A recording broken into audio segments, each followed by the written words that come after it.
أن النبي صلى الله عليه وسلم قال Bwana Mtume Muhammad sallallahu alayhi wasallam ametukataza mambo matano, na anasema wala tahasadu, wala msihusudiane nyinyi Waislamu.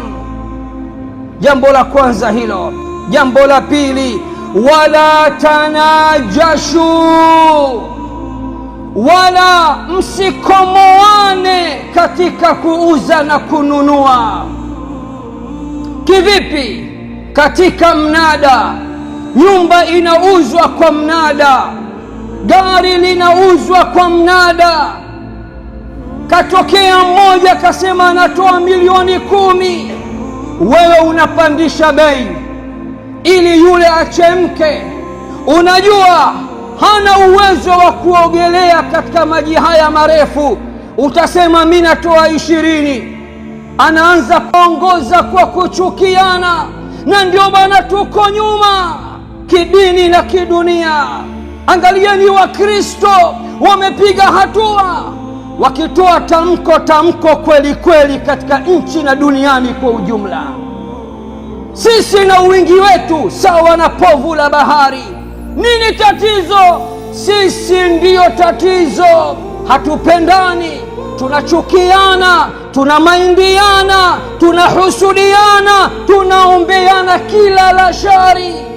Leo adui wa Muislamu ni Muislamu, leo anayempiga vita Muislamu ni Muislamu, leo anayemtakia Muislamu aharibikiwe, apate magonjwa, afilie mbali ni Muislamu.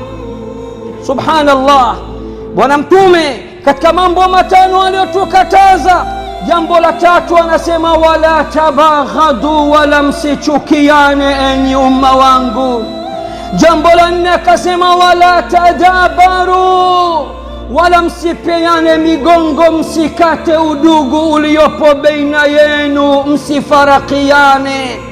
Jambo la tano akasema wala yabi' ba'dukum ala bai'i ba'din, wala mmoja wenu asithubutu kununua bidhaa ambayo tayari amekwisha uziwa ndugu yake.